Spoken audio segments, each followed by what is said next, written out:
like the content we bring you about the heavy metal world, please like, subscribe, and comment to help us grow the channel. This is Jaime Poulos from Metal Express Radio, and I'm here with Jeff Young of Kings of Thrash. All right, Jeff, what towns have you been in? So you're getting ready to go to the UK with Kings of Thrash. Mm-hmm. What makes this tour different from another tour you've been? Well, first of all, it's all over Europe and playing a lot of countries and cities that I've never played. And it'll be the longest tour that we have done to date as Kings of Thrash. I'm not sure how many dates. It looks like it's ramping up about 20-some. It's a lot of shows. So we're going to get to see a lot of scenery, meet a lot of people. And always good to travel and play music. That's why we do it. And I know that when you're going to these towns that you're playing special songs from each little town. Can you give examples? Oh, I can't tell any of the songs or any of the bands, or it wouldn't be a surprise. But okay, it's kind of a buzzkill. Right. But for the first part of the UK portion, we're going to be doing a surprise cover tune during the encore from a band that hails from that city that will be playing on that evening, if that makes sense. Yep. And then you just went back to Australia. And what was did you go to different towns in Australia? See the same towns in Australia? Or? We did 4 the same and 1 extra. We didn't do Adelaide last time, which ended up being, I think, our best show of that tour, at least for my money. But always good to go over and play in Australia for the fine people. I didn't get to pet any kangaroos and hold any koalas, so that still eludes me. So I guess I got to go back next year and try for that. Back to the UK, I skipped a little bit. What towns up in Europe are you going to that you've never been? I can't even remember. There's too many dates, babe. I have to literally look up the tour schedule. Hold on.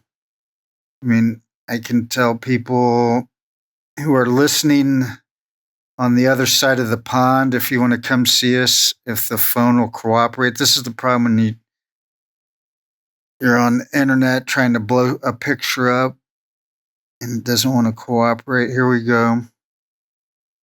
First gig's in London. This starts like October 24th. We're playing London, Blackpool, Carlisle. That's all England. Edinburgh, Scotland, Dublin, Ireland, Belfast, Sheffield, England. A lot of England, Manchester. So there's quite a few. So that's the first leg. That's why we're calling that leg Anarchy in the UK. Then we got a couple days off. And this is where we're going in some countries I can't even pronounce. But Bucharest, Romania, Bulgaria, Greece, a couple cities in Greece, Switzerland, sold out show, so we added a second night at the Sunset Bar, Milan, Italy, Czech Republic, Germany, Poland. We're going to be getting around. Nice. And you just told me that about a new piece of equipment. And how's this going to help you on your tour? Oh, I just am eagerly awaiting the new Fender ToneMaster Pro. It's an amp built in a pedal that Fender came out with recently. And you know it's good because Eric Johnson just added it on his floorboard. And I was at EVH Guitars, and they're a subsidiary of Fender, a sister brother company. And the guy was picking up some cables for my EVH amp, and he held his cell phone and showed me a picture. He goes, "Oh, your amp is inside this pedal." So it has a model of my amp and 100 Fender amps. It's got all kinds of effects, like all these effects you see sitting right here. I won't have to take and lug because they're in the pedal. And it's the pedal's like about as big as that thing on top there. The audience can't see, but you can easily Google Fender Tone Master and see what it looks like. And you can program, so all these things, when you look at the circuit, you'll see a little amp, a little image of an amp, and then you'll see the pedals, and you just sync it all up and hook it all up. You can choose what kind of a cabinet it is, what kind of speakers, reverb, delay, all the effects, and you store it all in the pedal. So not only, because I can't take this big rig that you see right here, it's not cost effective. I'd love to take that Friedman head. I'd even love to take that big, tall Marshall 68 TV cabinet and all the rest. But to travel on these long gigs, I'm going to be able to fit my whole rig in a backpack. And, they'll provide the speaker cabinets, but all these things I won't have to lug around. Like I took all this to Australia, and that's $600 in baggage fees, $300 each way. Because the airlines get you for one extra bag, it's $100. For two, it's $200. So it's not $100 per bag; it's $100 for the first, $200 for the second. And so you can see how flying all over that could soak into your band's profit margin really quick. So technology helping us get the same sounds and as close to the sounds that we would have here in our home studio, and bring it right to your venue, and save us a lot of money and hassle. I was just thinking as I am waiting for the thing to arrive on the doorstep here, just the hassle it is going from the car, because I'm always by myself with multiple guitars I'm carrying, luggage for my clothes, plus extra luggage for the gear. I can barely manage it. I was just thinking, God, this is going to be so great. Just walking into the airport, just my backpack and a guitar. It's actually going to be 2 guitars in a double case. But from every step of the process, from loading out of your house to walking in the airport to the excess baggage charges to sound checks will be even easier because everything's programmed and saved. I can program each song and have each song be more custom. I guess you could say the sound will be more custom tailored for each song and more high fidelity, as opposed to like even live. If I had these pedals, I can't go turn the knobs and dial each knob in perfectly for each song because there's just not the time. I can do that in rehearsals and at home here when I'm practicing, store it all so everything will be the best that it can be. In a perfect world, that's the goal. Nice. It's all for the audience's listening pleasures. And so let's go to your guitar. What guitars are you taking? I'm narrowing it down right now. I think for sure I regret I didn't take my Dean ML, my Lightning Bolt, my Lightning Rising guitar.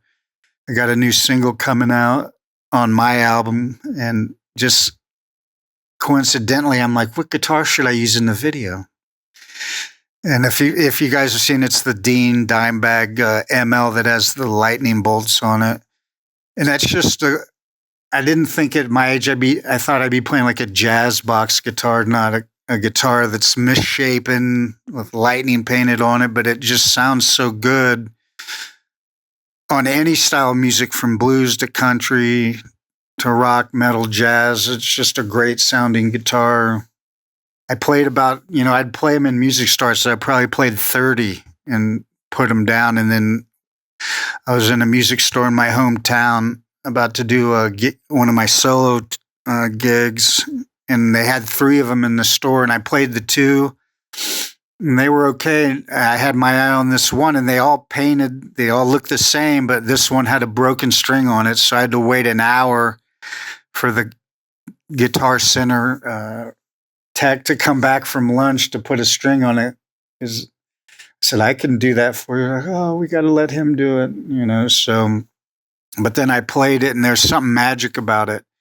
No matter what guitars I play, I have people, whether they're musicians or just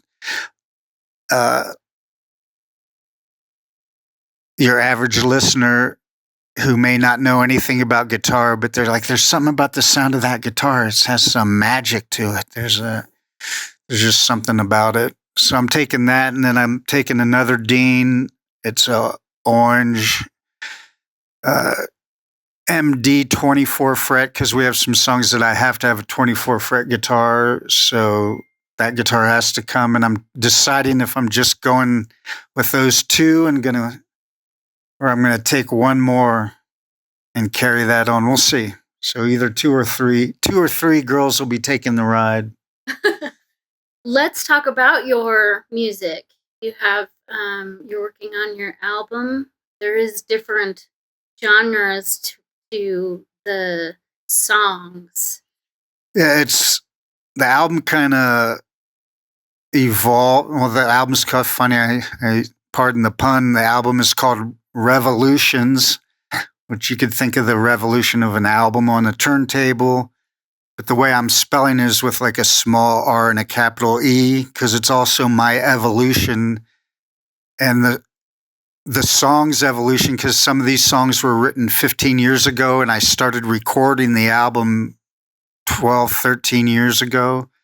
It's a life's work, an album in process. I did it, I guess, stubbornly, or with a set mindset that I do as much as I can analog to 2-inch tape,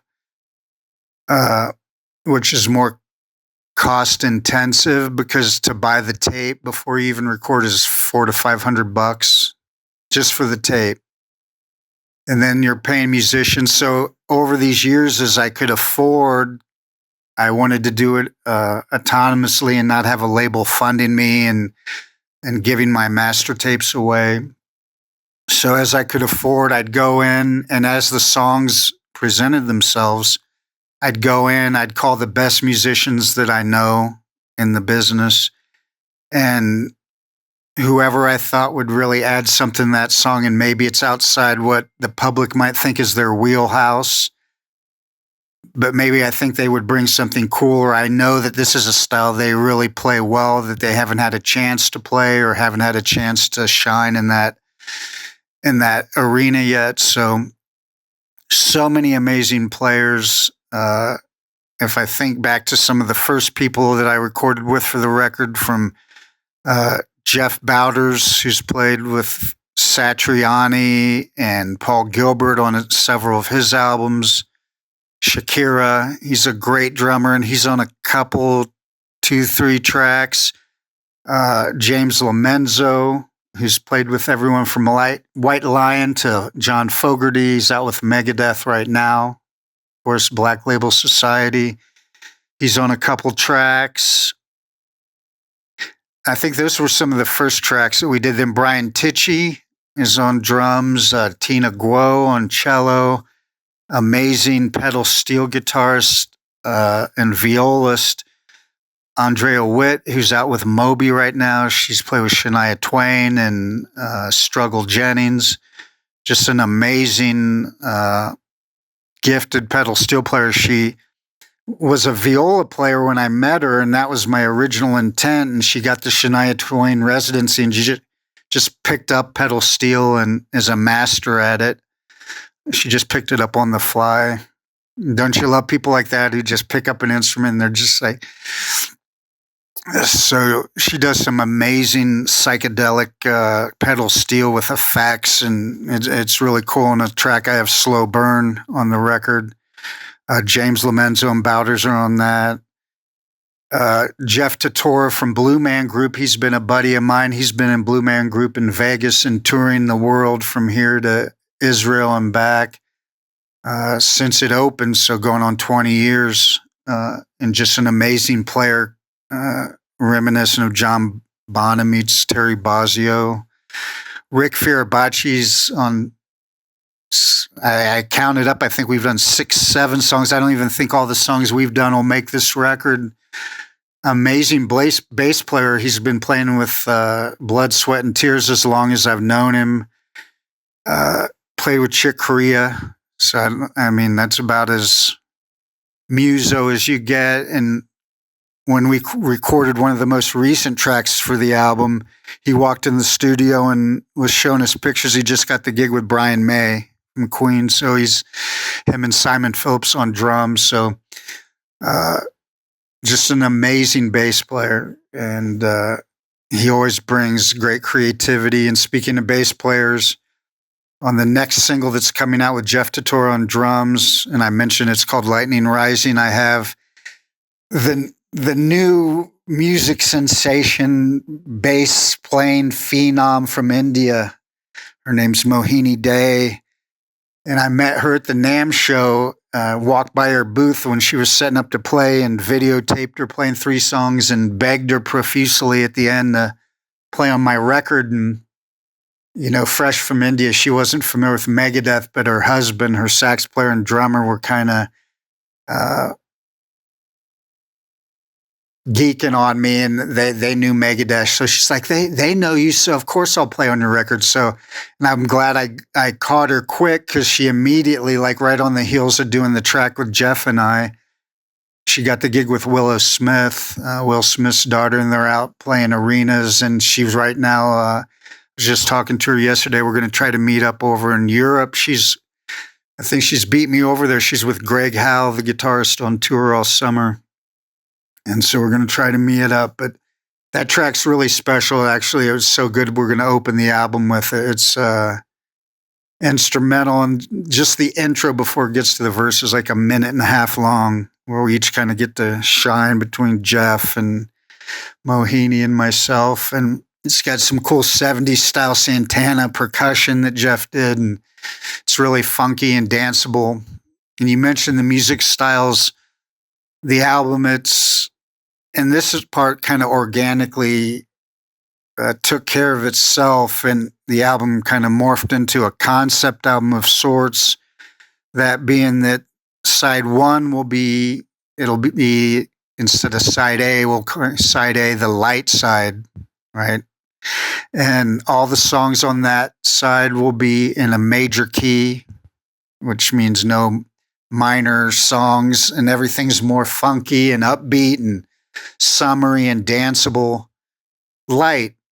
So when you're in that mood, when you're in a light up mood, this is the perfect, kind of album side to play when you're at the beach or backyard barbecue or on a Saturday night with your lady. If you're more apt for a little darkness and it's maybe 2 a.m. or you're feeling a little heavier, side B is going to be the dark side. It's kind of a yin-yang thing, right? And all the songs on side B will be in minor keys, and that's where the heavier, darker, moodier stuff will be. And the album's kind of 60-40 vocal instrumental, so mixing it up, and there's male vocalist and female vocalist and just all the best players that I know, and it really doesn't matter if they have a name. Or one of the singers that I turned you on to this weekend, I discovered in my hometown, Dayton, Ohio. And he's 6'6", and his vocalese is a cross between Scott Weiland, Chris Robinson from Black Crowes. He's got a little Lenny Kravitz, little Motown, just a beautiful voice. A little Molly Hatchet even. He's got a little of that growl like that singer. A little Southern Skinner vibe. So, and that was just a surprise discovery in my news feed on Facebook. Some friend from Ohio shared one of his band's videos. The sound happened to be on, and I heard this singer. I got to have him. I knew exactly what song I was going to put him on, and sent the track away. And he wrote the lyrics and melodies, and he recorded his vocals in Dayton with a buddy of mine. Great studio back in Ohio, Rephrase Studios. Shout out to Mark Phrase, the original owner, and Ron Pease. And so yeah, the album has been made kind of all over the world, different places and wherever the musicians happen to be. Sometimes we're in the same room cutting the track live in like 1 take or 2 takes.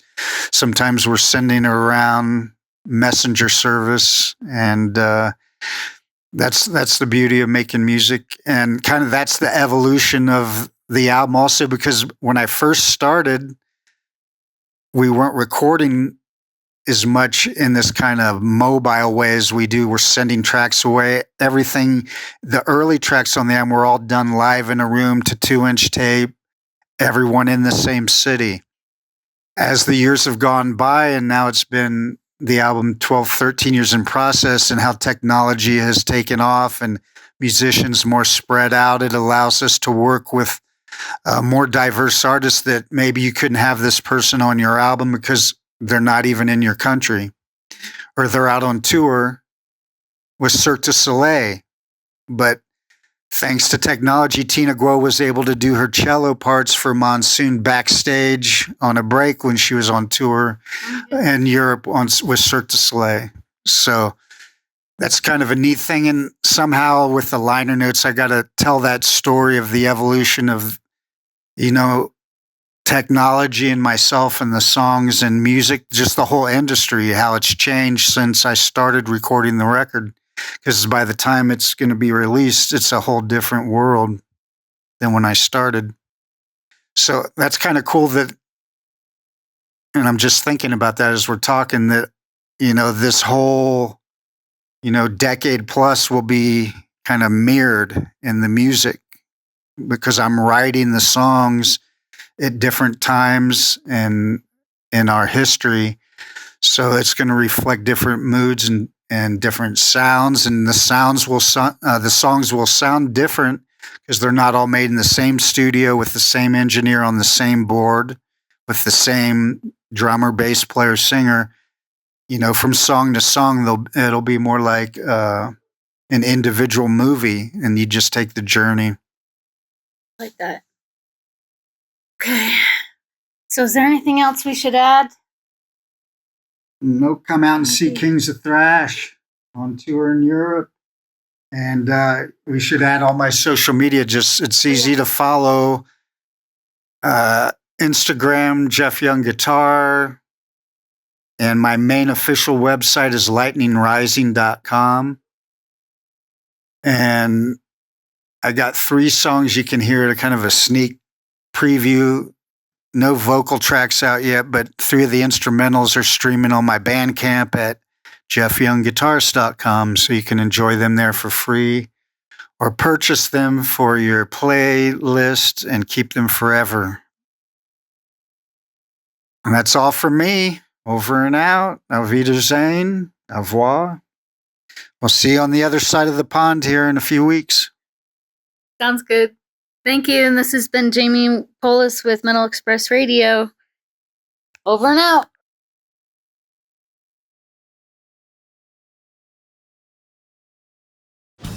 If you like the content we bring you about the heavy metal world, please like, subscribe, and comment to help us grow the channel.